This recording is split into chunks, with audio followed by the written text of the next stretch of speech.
Приветствуем вас, дорогие подписчики. Василина в Батуми и Вахтанг в Батуми. Мы сейчас приехали в парк 6 мая. Да? И сегодня нам проведет экскурсию Полина. Сейчас с ней познакомимся и сделаем вам экскурсию по Батуми.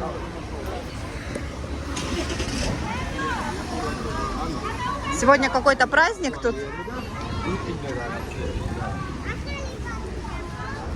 Вот это памятник. Девушка с самолетом. Это первая женщина в Аджаре. Летчик.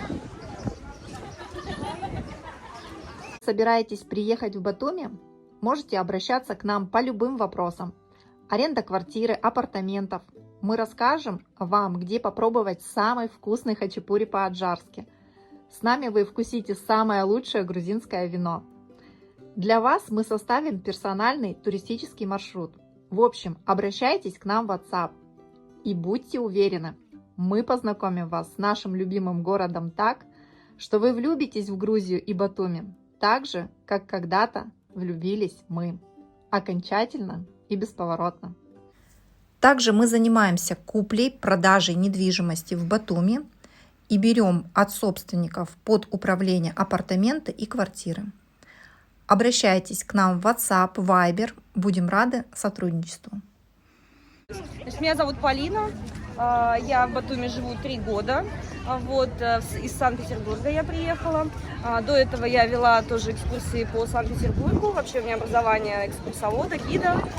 Вот. И здесь я тоже закончила курсы гида, получила сертификат и тоже вела здесь, проводила прогулки, работала в турфирме. Давайте немножко с вами познакомимся чуть-чуть, кто сколько живет здесь, просто чтобы мне знать, что какая информация будет интересна. 3 дня, вот. Тогда здесь Светлана поближе ко мне. Тогда Светлане интереснее всего. Вы сколько? Я, наверное, 6 месяцев. Ничего, первая моя экскурсия. Меня зовут Василина, я приехала 1,5 года назад. Вы уже бывала. Откуда вы? Владивосток. Я знаю, Марина 3 года. Марина любит Батуми. Батуми и гуляет по нему часто. Меня Александр зовут, я 1,5 месяца здесь в Батуми. Я родился в Абхазии, 3 года живу здесь. Занимаюсь тем же, что и вы, тем же самым, только я по городу не провожу экскурсии, в основном ездим за город, по всей Грузии. То есть катаемся по городу, пешие прогулки мы не проводим. Мне интересно именно, как вы это проводите, просто интересно. Меня зовут Артем, я из Мытищ, здесь я уже 2 недели, 3-ю. Из Мытищ, тоже твой. Насколько, как распорядится Всевышний, посмотрим, не знаю. Меня тоже зовут Артем, я из Краснодара, и сюда, тоже пока неизвестно насколько, как закончится, столько и будет. Елена, почти 3 года, Москва. 1,5 года. Лиана. Из Казахстана.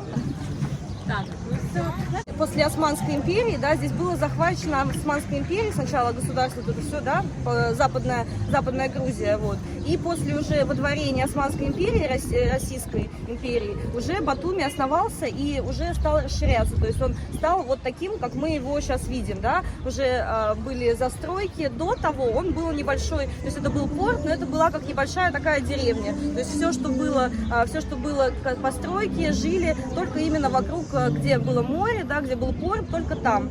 Вот. Но сама вот эта вот уже, западная Грузия, и вот это вот упоминание о Батуми, оно датируется 6 веком до нашей эры. То есть уже тогда здесь жили люди, то есть это были какие-то небольшие поселения, Колхида здесь была. Наверное, я думаю, вы знаете о Колхиде, слышали из истории Древней Греции о Колхиде. Такое образующее парк, это является озеро, которое мы видим посередине. Озеро, раньше это озеро было очень большим, оно доходило до проспекта Чавчавадзе. Это вот оно шло аж туда. С ним связана очень интересная такая легенда, оно называется Нуригель, это озеро.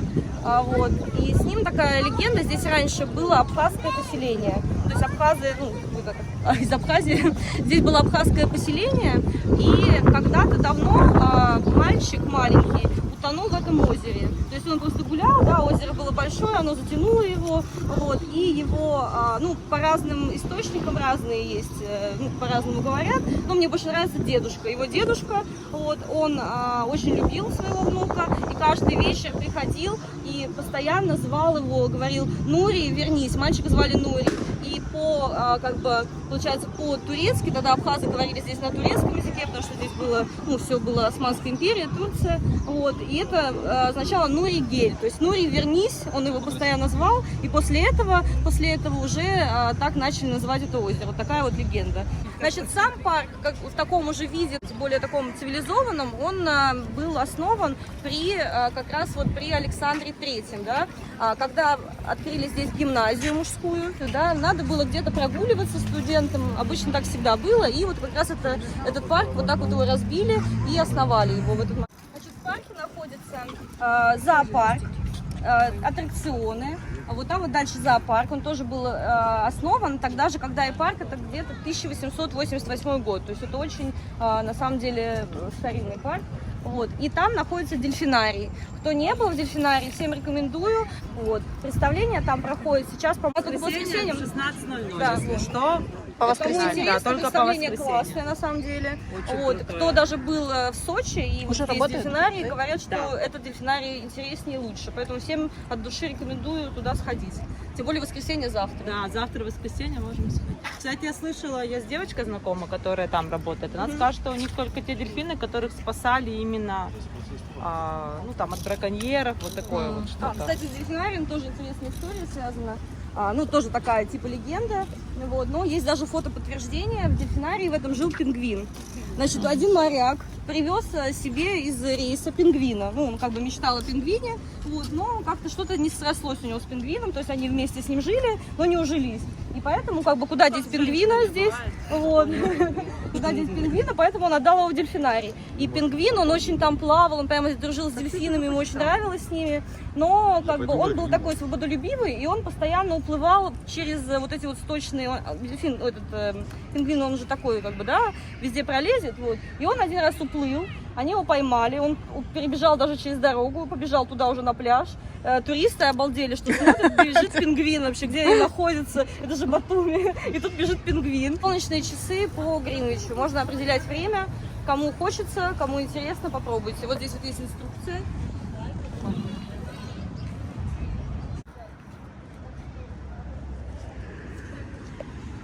В Советском Союзе, не знаю, как это называется, но все равно называют ее вот именно так. То есть поэтому старые названия всегда в ходу. То есть очень многие называют Энгельса, даже какие-то маленькие дети, они будут все равно говорить, что это Энгельса. Хотя это Меликишвили на самом деле. Улица, да. То есть они все улицы называют старыми названиями. То есть у них это вот прямо вот они любят. И говоришь, переименовали же. Они такие, да. Иногда некоторые люди даже удивляются. Правда? Переименовали? Типа Сталина, не Сталина? Поэтому как бы не удивляйтесь, что какое-то название улицы можете не найти. Или, например, таксист, не знаю, там еще что-то. Кто давно живет, думаю, что знают, что здесь жил небольшое очень время, да, буквально несколько месяцев жил и творил Сергей Есенин. Вот. И как раз он жил недалеко у своего друга. Сейчас мы туда зайдем. Приехал он сюда для того, чтобы в те года, да, это был 24-й год, все писатели, да, вся интеллигенция мечтала выехать за рубеж.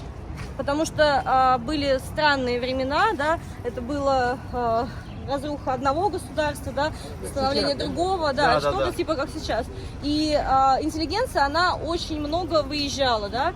И пути искали, они же все хотели выехать, естественно, нелегально, потому что Россия не выпускала никого, да, тем более таких великих людей, да, как Есенин, его же постоянно преследовали его, да, и поэтому он не мог выехать легально, и он хотел выехать нелегально через Стамбул, то есть он хотел здесь через Турцию, но, к сожалению, он не нашел пути, ему должны были помочь, но не помогли, и поэтому он здесь занимался своим любимым делом, да, пил, гулял, вот, несколько недель он не выходил. Да, что еще делать в Батуми? Несколько недель он не выходил из запоев, да, и его друг, который, в принципе, и пригласил его сюда, он его закрыл у себя дома, как раз вот в этом доме, закрыл у себя дома и просто заставил его писать. И вот в этот небольшой период, да, своей жизни в Батуми он написал очень много стихотворений, персидские мотивы он написал. И самое известное стихотворение, да, которое учат и в школе, это «Шагане». Мемориальная табличка, значит, Шагане это была реальным человеком, Шагане была. Вот. У них случился с Есениным такой платонический роман. Нет, секса не было. Она была учительницей русского литературы в армянской школе, вот, и была вдовой. Ей было всего 23 года, но она уже потеряла своего мужа, вот, и поэтому она держала траур, и она не могла какие-то начинать новые отношения, тем более отношения с такой личностью, как Есенин.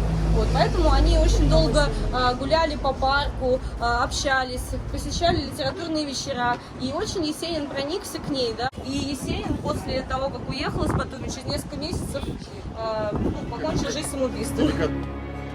Шагане ты моя, Шагане, я готов рассказать тебе поле про волнистую рожь при луне. Шагане ты моя, Шагане, потому что я с севера, что ли, что луна там огромней в 100 раз. Как бы ни был красив Шираз, он не лучше рязанских раздолей, потому что я с севера, что ли. Я готов рассказать тебе поле. Эти волосы взял я у ржи.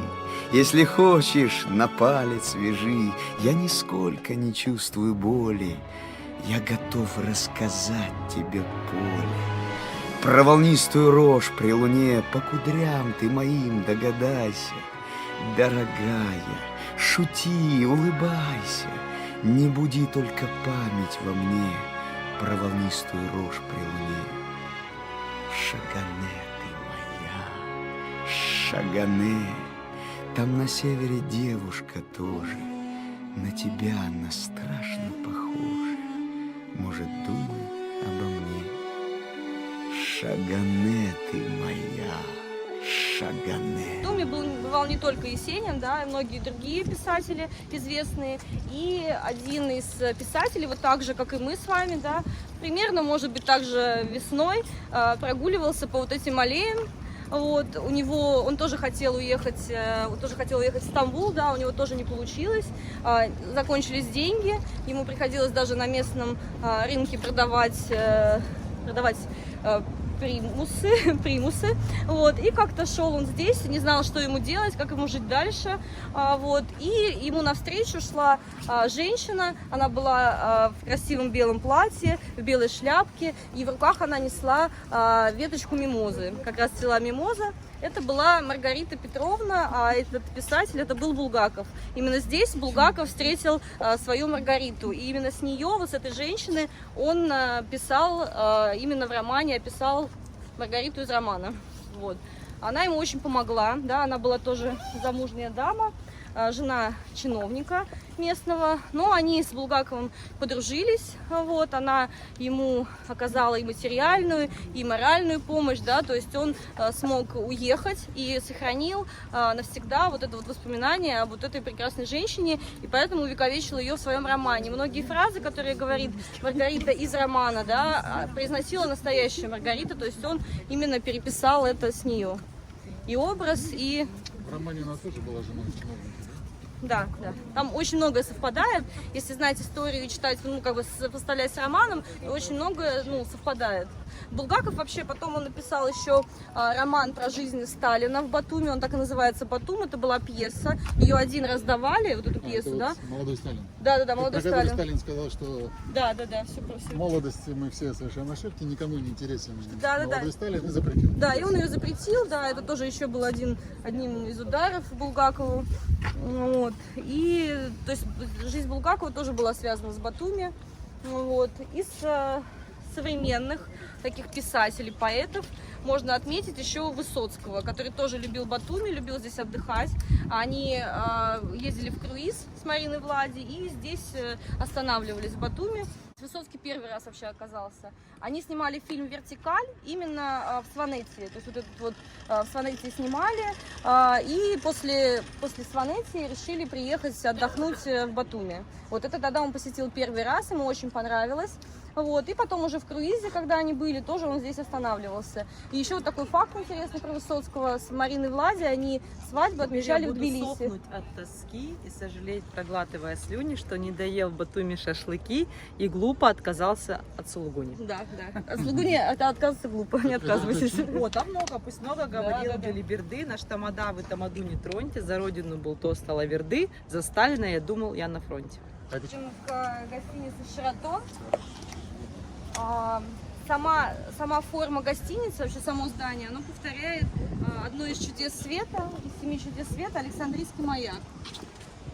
Вот, специально построили его вот в такой форме. Здесь есть, в Батуми хотели вообще, ну как бы была идея несколько чудес света, да, сделать разные. Здесь есть еще гостиница, она находится на Новом бульваре, она принадлежит жене президента Азербайджана. Вот. И они хотели сделать эту гостиницу как сады Семирамиды.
Когда мы были в парке 6 мая, забыла вам рассказать, почему парк называется 6 мая, не 9 мая, там, не 26 мая, да, потому что 26 мая, это, например, День независимости Грузии, да, почему не назвали именно парк 6 мая.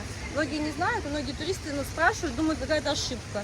На самом деле 6 мая 2006 года свергли правителя Аджарии, который очень много лет здесь было как вот, ну, такое, как маленькое государство в государстве. Здесь было в его времена, были такие темные времена, да, то есть это был разгул криминала, разгул бандитизма, вот, он устанавливал, он не отдавал даже вот те налоги, которые он брал с границы Турции, он не отдавал их в государство, все это оседало у него.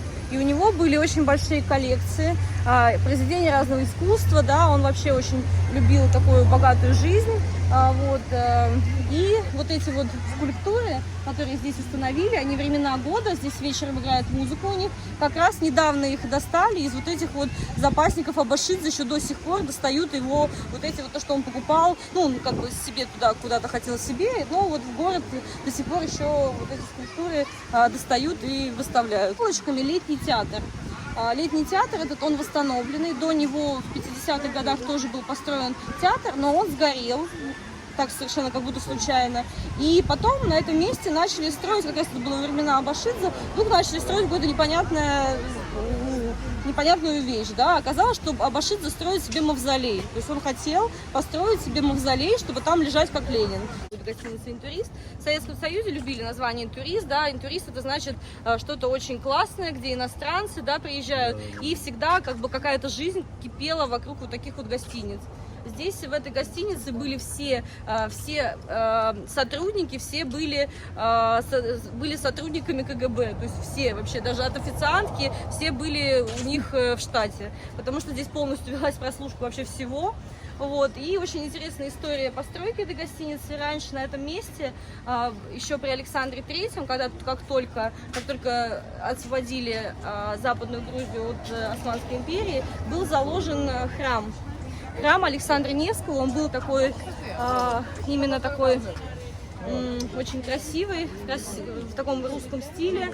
Вот. Самый большой храм на территории вот, колоний Российской империи, он был самым большим. Очень интересная история.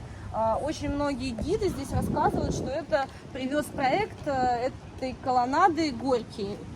Вот. Горький очень любил Батуми, очень любил здесь отдыхать, они вместе с Чеховым здесь отдыхали. Есть здесь ресторан Бёрн, и там прямо даже табличку можно увидеть, где этот дом. Де Альфонс. Он очень много сделал и для бульвара, и для ботанического сада. Очень много он сделал. Вот, благодаря ему бульвар такой вот красивый. Просто мы к нему не подходим, поэтому тщательность видных нашего города. Площадь с танцующими фонтанами. Значит, эти фонтаны во времена Советского Союза, где-то примерно в 50-х годах их установили здесь. Таких фонтанов всего 3 было в Советском Союзе, в Сочи, здесь и в Ереване. Но здесь они самые красивые. Раньше это все, естественно, управлялось человеком, да, то есть вот они танцевали, да, под музыку, и сидел человек, который нажимал на педальку. Это все было вот там, вот есть такой домик, он до сих пор сохранился, то есть там уже, естественно, в этом домике уже обслуживание бульвара, да, то есть этого нету, все это на электронике уже, но раньше вот было так, то есть это все делал человек, все вот эти вот движения фонтанов. Вот здесь вот ЗАГС, ну, как в Грузии такого нету, что надо пойти, как у нас там в России, в ЗАГС, там расписаться, это можно сделать все в юстиции просто за одну минуту, вот, а здесь можно заказать такую красивую церемонию, то есть это будет с музыкой, в любое время, то есть практически 24 часа можно расписаться. В лесе читают книжки, все вот так вот романтично. Но оно не подошло по стандартам для университета. То есть построить они построили, да, но стандарты не соблюли для университета. Вот, и поэтому оно очень долгое время стояло вообще закрытым. На него были торги, никто его не покупал, потому что здание большое, дорогое, да, оно вот это большое здание, это все вместе было. Но его достроили в прошлом году буквально и открыли здесь дорогую гостиницу, ресторан, и здесь вот в этом большом здании апартаменты, очень дорогие апартаменты VIP уровня, вот. И, кстати, их покупают, то есть тут уже подраскупили даже их. Кто-то, ну, турки в основном, турецкая компания, турки раскупили. Казино там открыто, кстати, его вот одно из первых открылось.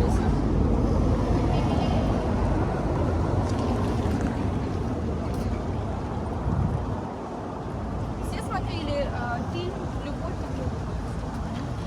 голуби». Да.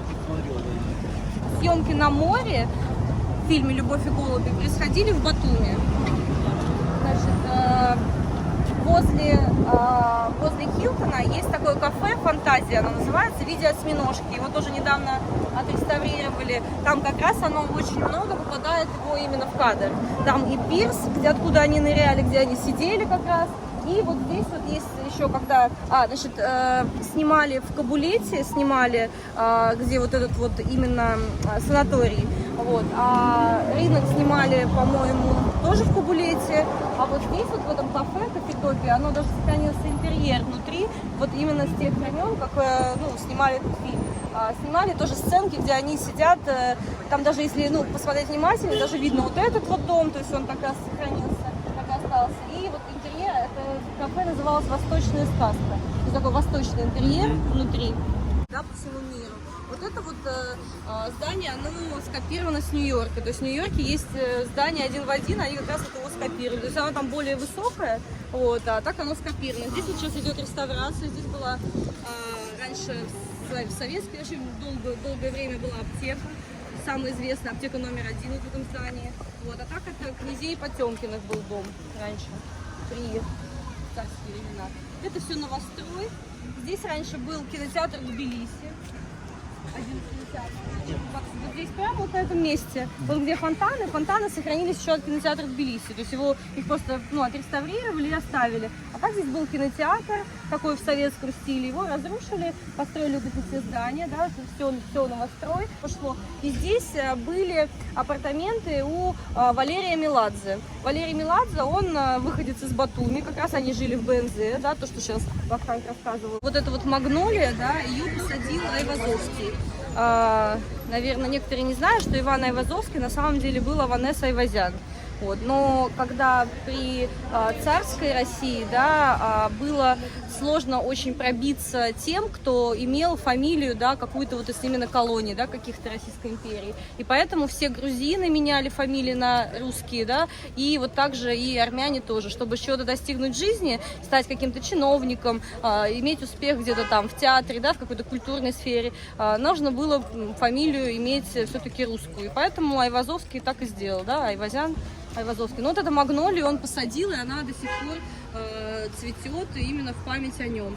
В музее есть одна картина Айвазовского в нашем Батумском художественном музее Арического. И по вот этому проекту многие дома отреставрировали, и как раз вот пьяцца это тоже вошла вот в этот проект. Ну, то есть вот ее построили именно в тот момент. Был очень большой план, да, хотели весь старый город перестроить, да, сделать его, ну, отреставрировать какие-то дома, какие-то построить заново. Но, к сожалению, после Саакашвили эта программа остановилась. И сейчас чуть-чуть дома какие-то реставрируют, но в очень таком медленном темпе, а при Саакашвили, конечно, темп был гораздо выше.